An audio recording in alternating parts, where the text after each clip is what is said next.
Hello, everyone, and welcome to a very exciting event we have for you today. On behalf of the Dialogue Institute and Journal of Ecumenical Studies, I welcome you to this first in a series of conversations with authors of the Journal of Ecumenical Studies, or JES. I'm Dave Krueger, the Executive Director of the Dialogue Institute, and I'm here with Rebecca Mays, and together we serve as interim co-editors of the JES, and Rebecca is also the managing editor of the JES and works with us in our educational programs. The JES was founded in 1964 by Temple University professors Len and Arlene Swidler. The JES began with an emphasis on dialogue among diverse Christian traditions, but it quickly broadened to its focus to Christian-Jewish dialogue and soon thereafter to interchange among a wide variety of religious traditions. After more than 50 years, the JES continues as a premier publisher of scholarly articles in the field of dialogue across lines of religious difference. This event is being live streamed on Facebook and is being recorded for our YouTube video archive. We encourage you to place your questions in the chat box and we will address them at the end. You can support the work of the journal in three ways. First of all, we encourage you to subscribe both as individuals and institutions. We also encourage you to submit articles for publication, and we also invite you to support the journal, the JES, financially. We'll place links for all these items in the chat box momentarily. Now I have the privilege of introducing our very special guests. Dr. Ziad Fahed is an associate professor of religious studies from Notre Dame University in Louaize, Lebanon. Anna Maria Daou is the head of research and the courses unit at the Adyan Foundation in Beirut. Dr. Fahed and Ms. Daou are no strangers to the Dialogue Institute. Dr. Fahed first came to Philadelphia as a Fulbright scholar in 2008 and went on to found an NGO, Dialogue for Life and Reconciliation. Ms. Daou spent the summer of 2014 with the Dialogue Institute as part of the study of the U.S. Institutes. You just have to take it out of the study of the U.S. Institutes. And this program was dedicated to the topic of religious freedom, made possible by funding from the U.S. Department of State. For the benefit of our audience, Dialogue for Life and Reconciliation is an NGO committed to interfaith dialogue and building bridges between communities. The Adyan Foundation is also an NGO in Lebanon, and it promotes civic values and diversity management on the social, political, educational, informational, and spiritual levels. It's also committed to marginalized groups and the practice of transitional justice. Dr. Fahed and Ms. Daou will be discussing their co-authored article, Interreligious Dialogue as a Gateway to the Sustainable Development Goals, a Lebanese Case Study, which has been published in issue 56.1 of the journal. And at this time, I will turn it over to Professor Fahed for some introductory remarks. And I would ask that all of our participants please mute their microphones during this time of presentation. We'll be opening up for questions at about the 12:30 Eastern Time mark. Dr. Thank Fahed. you, David. Thank you, David. And I'm very pleased again and again and again since 2008 to be part of this great family, this beloved family that is the Dialogue Institute and the JES. In fact, I have joined the program in 2008 when I was a Fulbrighter, and then I'm very grateful to this opportunity and to be part of this great platform.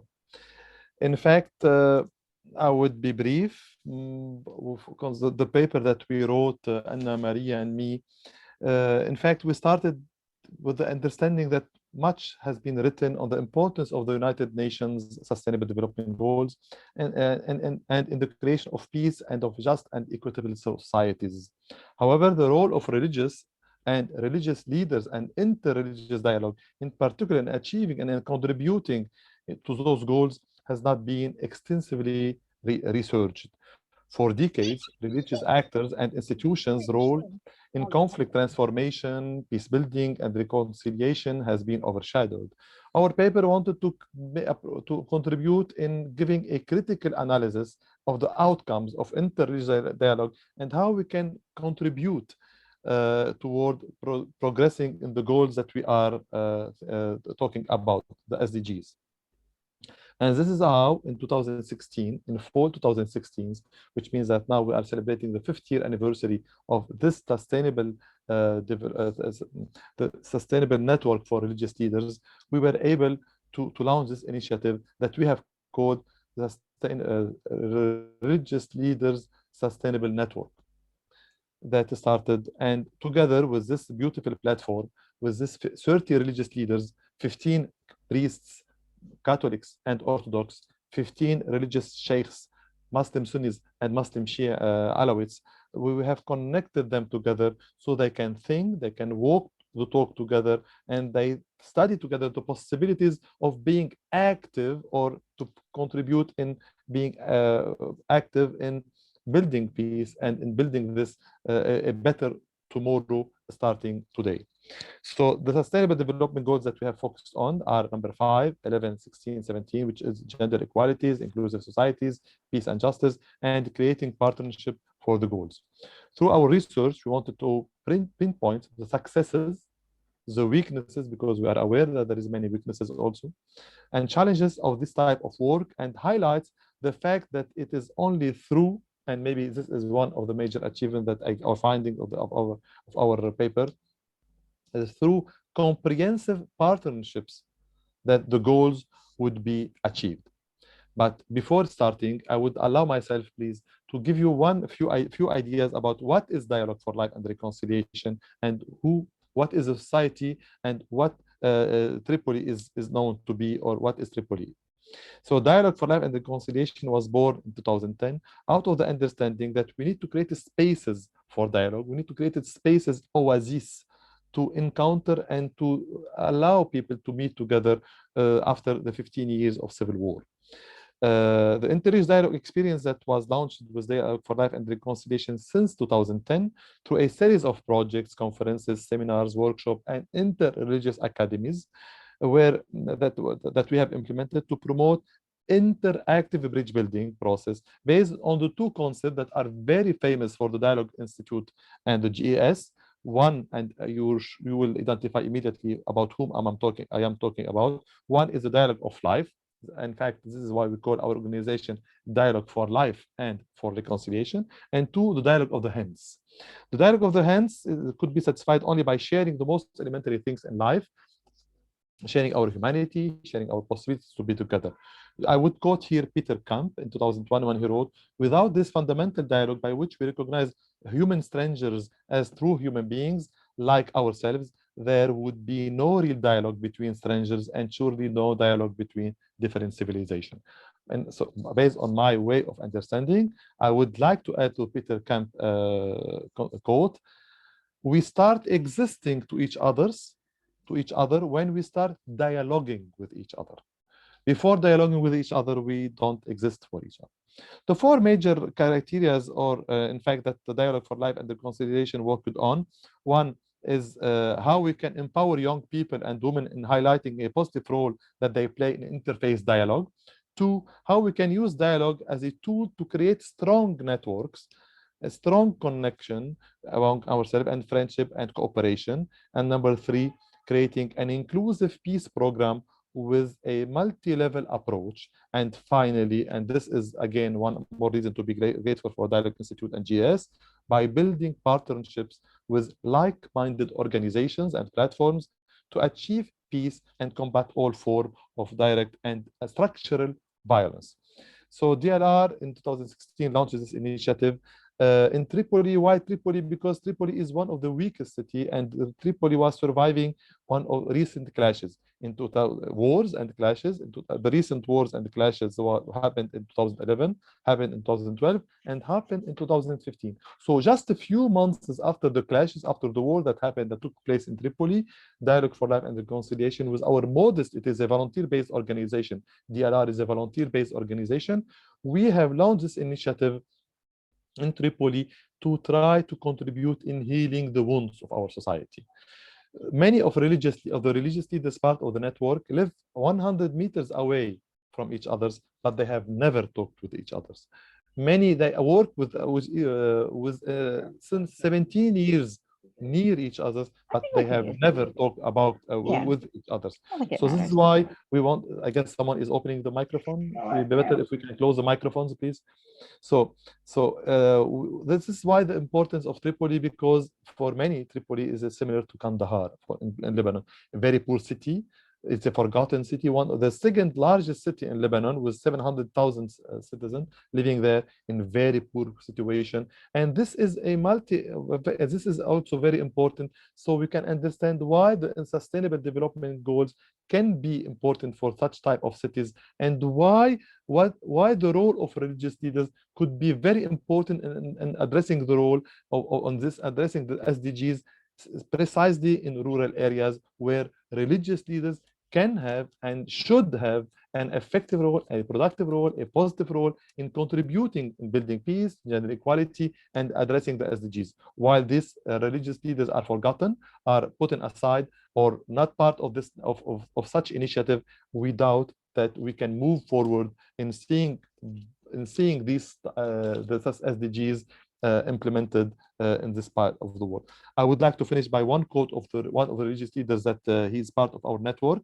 Father Aboud, when he said, "Interreligious dialogue in its different forms is a point of connection and interaction. It is a tool that helps as an individual transcend in his or her social consciousness from the limited to the unlimited." Thank you very much. Now, I guess I would give the floor to Rebecca. Thank you, David, and the floor is for Rebecca. You are muted, Rebecca, I guess. You are muted, Rebecca. Thank you, Professor Fahed, for giving us this important context for the article that you and Ms. Daou published in JES. We did. I want to orient us just a little more to the context of the SDG goals, the Sustainable Development Goals. First formed and named by the United Nations in 2015 and revised in 2020 in Rio de Janeiro in Brazil. David has put up the icon for the 17 goals. To focus the article, Ms. Daou and Professor Fahed chose number 5, gender equality, number 11, sustainable cities and communities, number 16, promotion of peace and inclusivity, and number 17, the partnerships, which Professor Fahed spoke about, partnerships to strengthen achieving these goals. The target date for implementation is 2030, and we are hoping that this article will help people connect religious practitioners with these important goals. So my first question is to Ms. Daou. How did you decide on these 4 goals as the focus for your article? Thank you, Rebecca, and thank you, everyone. It's a pleasure to be among you after 7 years as well. I would like to start speaking about why we chose those particular 4 SDGs to focus on in our article. Obviously, all of the SDGs are important, especially in a diverse context such as Lebanon and in a country such as Lebanon. However, our choice for these 4 SDGs was based mainly on the focus of the work of the Sustainable Network for Religious Leaders in the North during the past 4 or 5 years. So I will briefly go through all the 4 because I know that time is tight. Starting with SDG 5, which is related to gender and promoting gender equality. We chose particularly this goal for 4 main reasons. One, as Dr. Fahed has mentioned, that Tripoli is a really large city, and although it is diverse and although it is rich, however, there are also huge percentages of poverty and illiteracy, and there is also a lot of gender-based violence and gender-based discrimination, like many other villages and cities in Lebanon as well.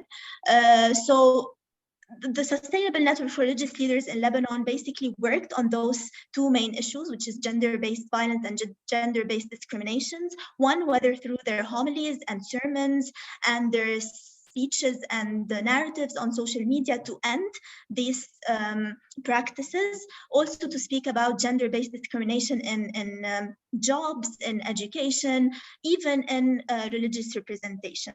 Another reason is the misuse of religious texts to justify violence against women, which is also pretty rampant in Lebanon. There are a lot of religious leaders who misuse these religious texts or use them out of their context in order to justify this type of violence against women. I also mentioned illiteracy and poverty, which exacerbates all of this gender-based violence and discrimination, so everything is related.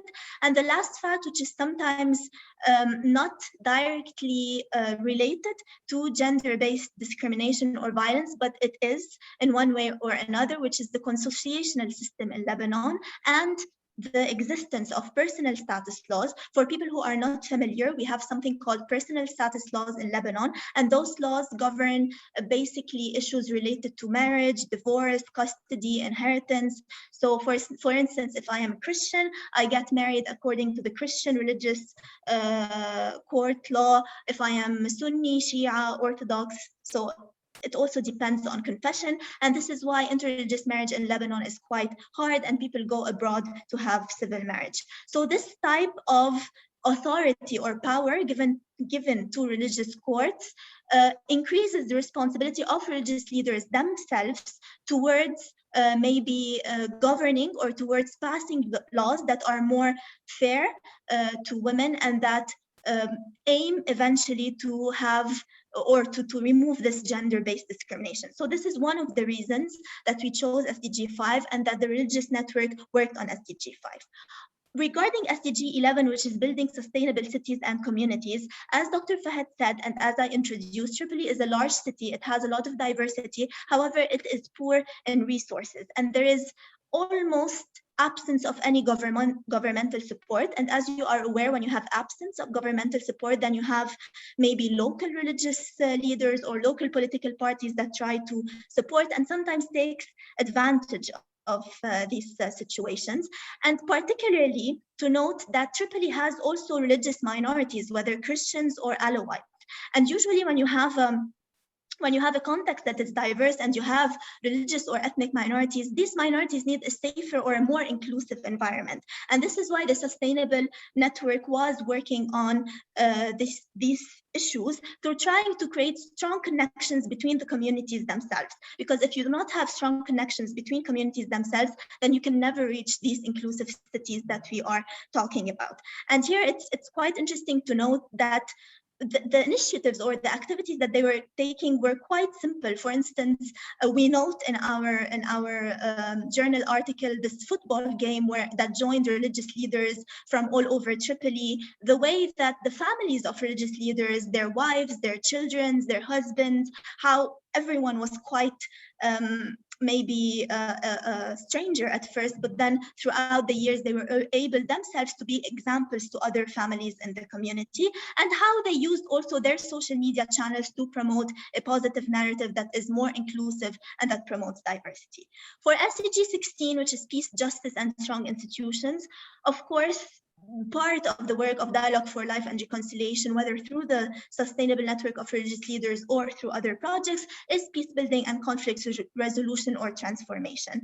And this cooperation and peace building can be done through what is known as interreligious dialogue. Interreligious dialogue is one method or one tool to reach the promotion of diversity and the promotion of inclusive citizenship. Basically, what we try to focus on here in this SDG and in the work of the Sustainable Network is the focus on the human and on human dignity, the value of human dignity, and the importance of collective action and collaboration and participation of multiple stakeholders, which will eventually lead to the delivery of public goods, reducing violence, because we talked about many clashes during the past years, condemning violence in all its forms, because if you have public condemnation, then this is even another step forward towards achieving peace, promoting public safety and avoiding any hate speech or call for violence, which brings us directly, so SDG 16 kind of links us back to SDG 17, which is partnerships for the goal. And Dr. Fahed specified the importance of that, because religious leaders on their own, they can't do it. Governments on their own, they can't do it. NGOs on their own, they can't do it. So it's a collaboration between multiple stakeholders in a certain communities that would be able to help us reach the sustainable development goals. Thank you. Thank you. I think you have both given us in your introductions a good understanding of how religious practitioners and civic leaders can work together, and partnerships among religious leaders can help in situations where, like in Tripoli, there are no civic leaders to help very well, very much. So I turn it over to David now for another question. Thanks, Rebecca. Dr. Fahed, you already, I think your colleague has already answered a little bit of this question, but I'd like to kind of tease out some of the details a little bit more. You specifically mentioned the challenges of gender inequality in religious communities. And I suspect that there may be communities that may give some pushback on towards some of these goals for gender equality. That may be perceived that these are Western values that are being imposed on communities. So I'm wondering if, in your experience, how does religious dialogue open up space for change and transformation? How can you give an example of how important interreligious dialogue is in influencing your religious stakeholders? Yes, thank you, David, for your question. In fact, believing, I would go back to Len Swidler, the Dialogue Decalogue. In his note number 1, he wrote that interreligious dialogue would lead to change, and understanding and believing in the possibilities of seeing real change happening, so we can address any type of change, any type of positive change through the interreligious dialogue. So my understanding, based on experience and readings and Len Swidler notes, etc. So we do believe that we have a call to be active peacemaker and create a change on earth, starting nowadays, starting today. So in fact, I was surprised when I was reading and hearing the question. To be frank, in the different comments that I have heard concerning the role and the gender equality issue, first of all, you are right, it is a challenge. But the religious leaders that we have questioned in the survey that we have launched for the paper, they were all aware about that and ready to walk the talk and to be to add and to heal this problem. I would like to give you one example. And we did not wrote it in the paper that we shared with you. When the network started, when the Religious Leaders Network started in 2016, it wasn't called the Religious Leaders Network. It was called Religious Men Network. So immediately after, we understood that this is gender, we are not respecting gender equality, and we are not respecting this point, and we have to address it. It took us maybe 5 minutes to change, to decide, yes, we cannot accept calling ourselves a Religious Men Network, Sustainable Religious Men Network. I'm translating into Arabic. شبكة القادة الدينية, رجال الدين, we were calling it, الرجال, the men. So later on, we understood, no, it's not appropriate. We have to respect, and we have a mission toward this, and we have changed it to Religious Leaders Network, which is in Arabic, Al-Qada Dini. And then we moved on, and we're happy to say that 1-2 years ago, we have been able to include the Religious Leaders Network, male and female. And the president, again, just to quote one of the sheikhs, he was calling me, many of the religious leaders who are female are much more active than the stereotype that we have about the males are active in this type of problem of a specific society. So we are pleased to share this example by changing the name, and now we have much more active religious leaders, women, who are part of this network, and they are contributing in healing the wounds, in creating gender equality, and taking the challenge For sure, it's not easy. For sure, it's not. It will not. Rome was not built in one day, as I like to call or remember always. Rome was not built in one day. It will take time, especially in the poor area, but we can do it, and we have, I guess, started somewhere. Thank you.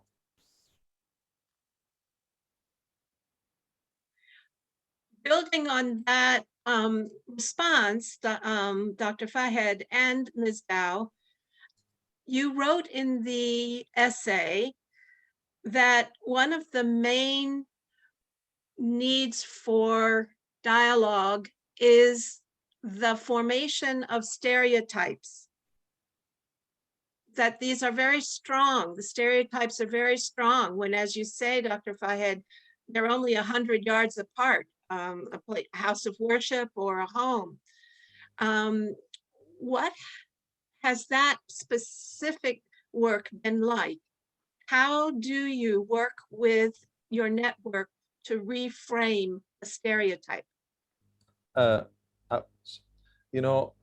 sure, stereotypes is one of the major problems that we are facing, and I guess everywhere, the stereotypes. But I like also to say that what does it take to address stereotypes? Shall we give up? Shall we surrender? Shall we not take this into consideration? What does it take to heal this type of stereotypes?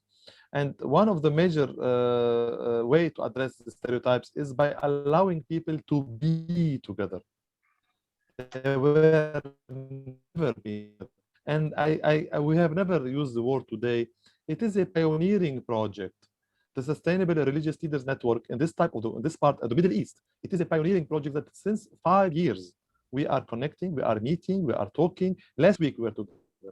2-3 weeks ago we were together. So we are meeting in a very frequent base, on monthly basis. We're doing activities, even through Corona.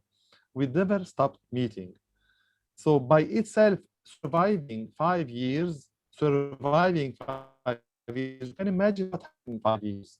Tragedies, problems, hate speech, radicalism, extremism, etc. All these happen in 5 years, and I guess we survived. But I guess Ms. Daou would like to add something on that, I'm sure.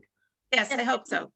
Yeah, when I was thinking about this question in particular, and I was trying to see how, of course, there is no one way or one recipe to deal with stereotypes. It's different depending on a country, it's different depending on a community. However, I was trying to write some keywords, and I've been a fan of acronyms to remember things since high school. So when I was writing those acronyms, it spelled out Tesla, which is another way to try to remember what I'm trying to say now.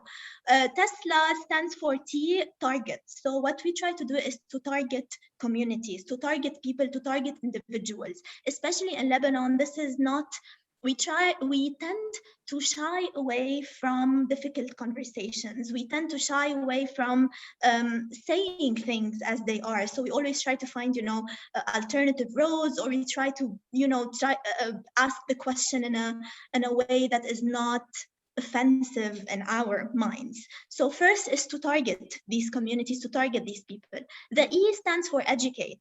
One of the main reasons that we have stereotypes is that we hear things from our families, from our schools, from our environment, from the media about the different others, and we think that these things are the correct ones, and we don't have anyone to educate us or to tell us, no, you are wrong. Why? Because we build up those stereotypes, we fear the different other, and we don't go the extra mile, we don't go the step forward to ask him or her, is this true? Do Muslims do that? Do Christians do that? So what we have to do is to try to educate, not other people, but also to try to ask the questions ourselves.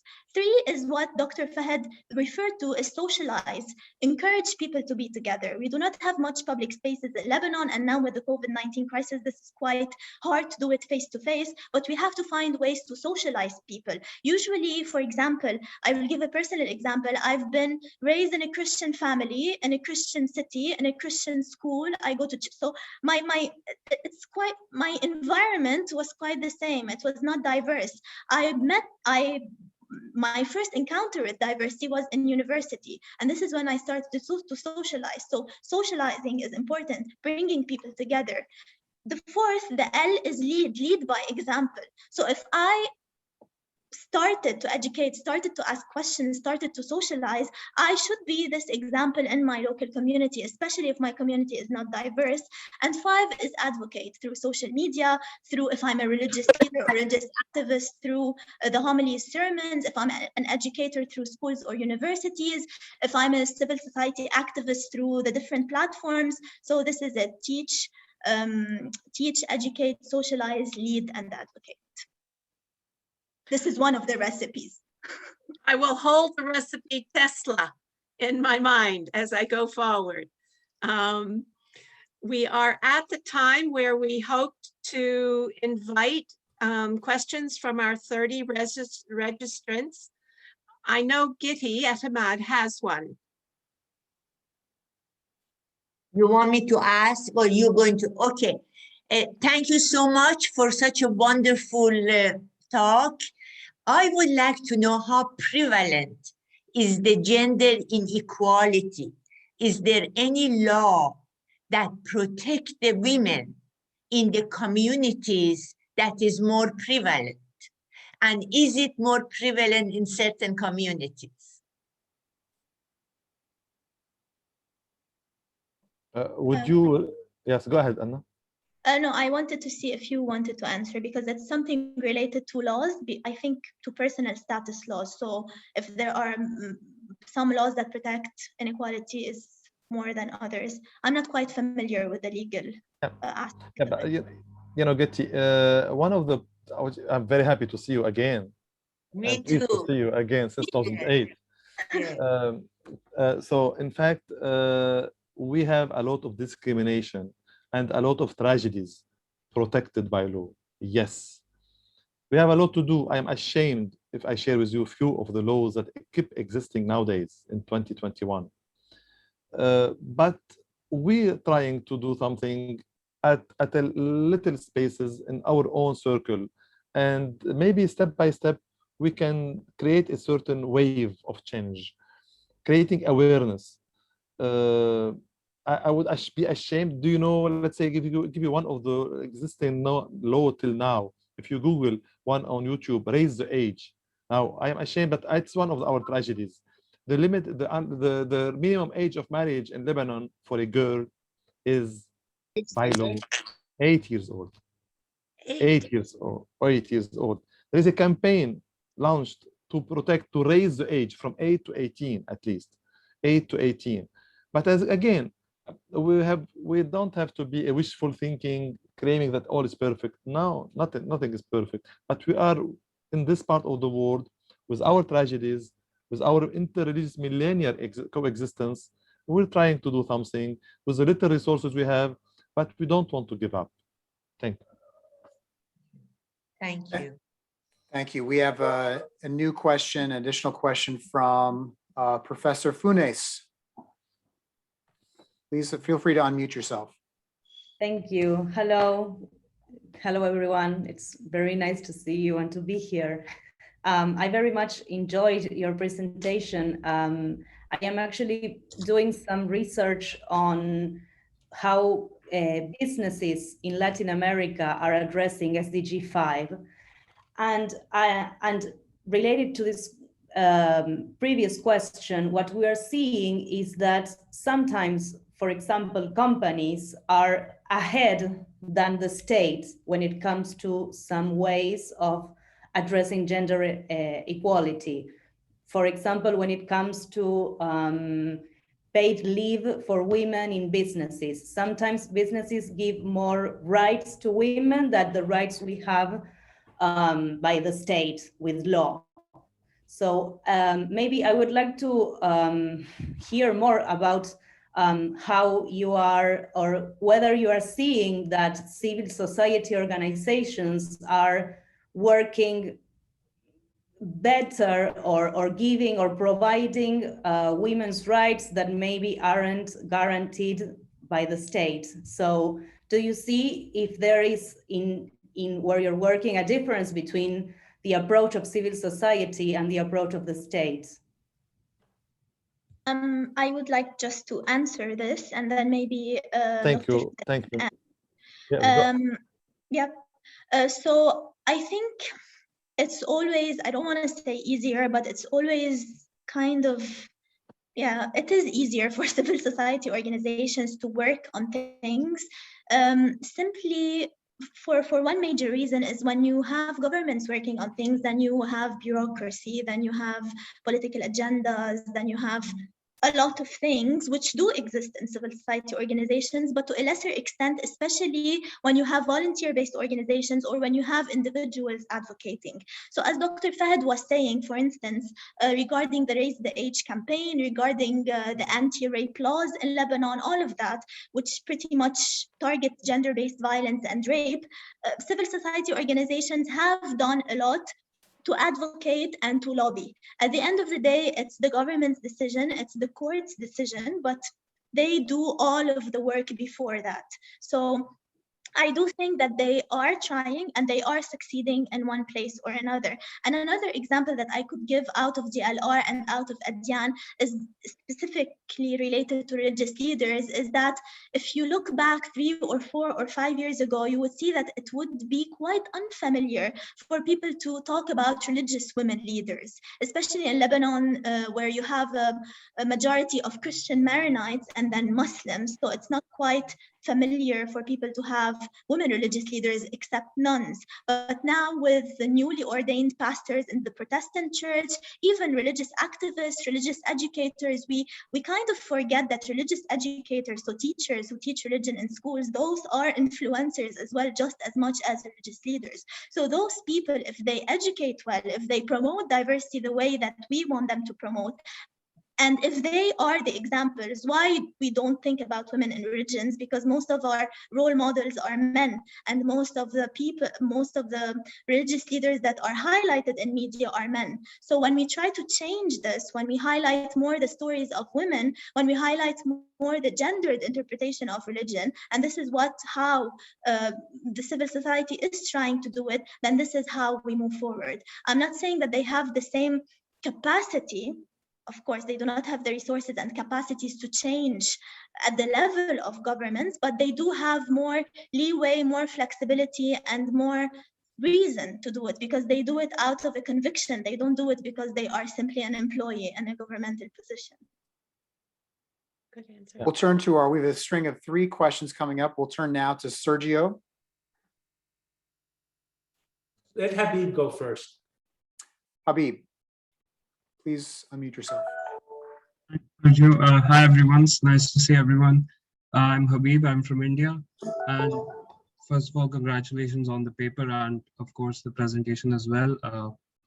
The one thing that really struck me during your presentation is that if we view the 2 constellations of religion and then sustainable development goals, we can see religion as differentiated collectives, in the sense they are collectives like Muslims, Christians, and all these religions are collectives in their own constellations. And then we look at the sustainable development goals as common objectives, in that sense also a collective.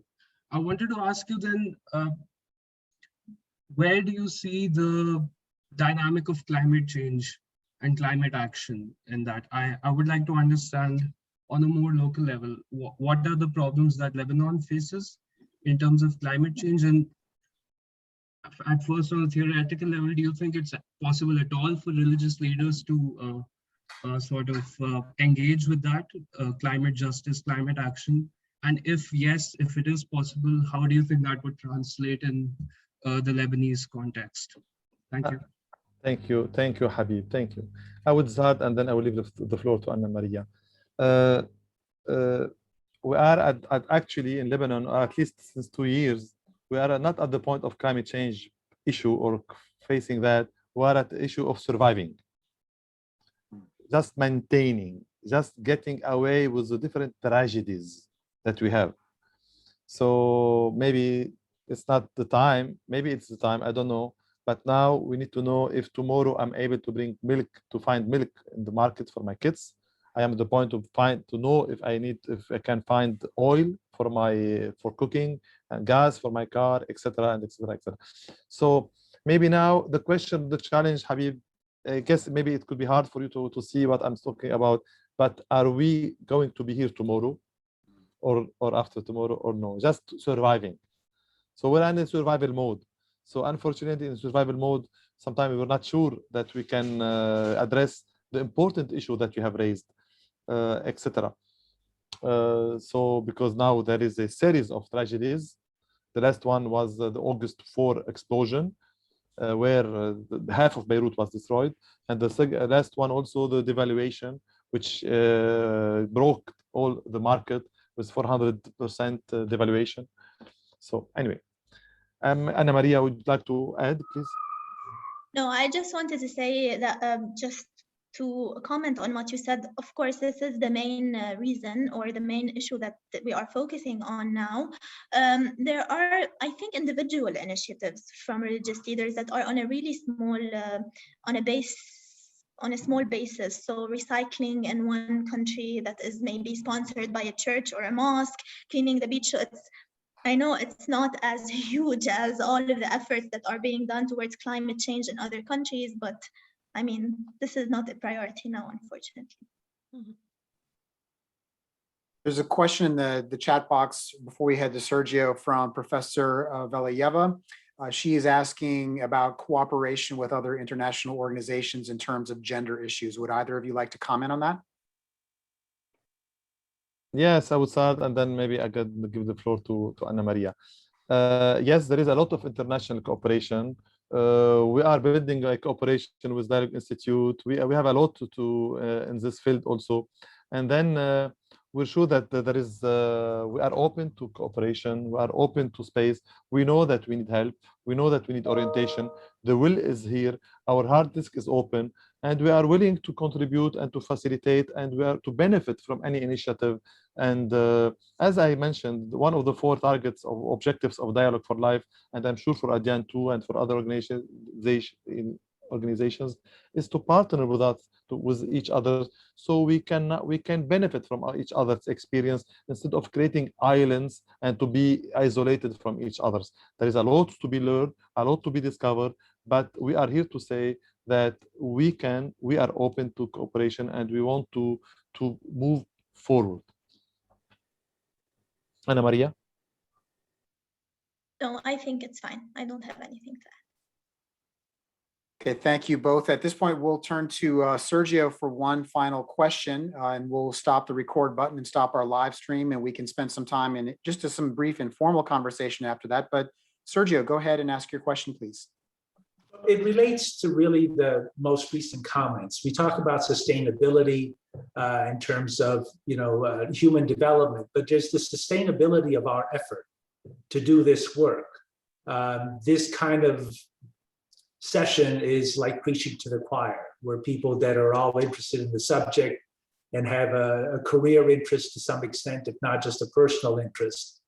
But the difficulty is in broadening the effort and sustaining that effort, particularly in the face of the kind of crises that Ziad described, right? When people are worried about just getting oil or milk, you don't tend to not worry about these things. So my question is, have you given any thought to how to sustain this effort, not sustainability, but sustain this effort so that it becomes intrinsic to the way society functions, as opposed to an external impetus, banging on the door to try to get people to change their behaviors? I would like to jump to this question by sharing with you this story. I have asked a few years ago the chief imams and the chief of the sheikhs in Tripoli. He asked me, in fact, are you optimist with what you're doing? I told him, and maybe I can use the same answer for you, sir. I answered the question that, working on the interreligious dialogue field is similar to planting cedars of Lebanon. I don't know how familiar are you with the cedars of Lebanon, but you can imagine these millennial trees that existed for centuries and centuries and centuries. So when you plant a cedar, you never can imagine that one day you can sit under the shadow of the cedar, but your son or your grandsons or your granddaughters may sit one day. Sure, we are surviving. Sure, we don't know that we can, if really, we don't know that if we'll be here in 2 weeks or 3 weeks and etc. But we are continuing planting seeds,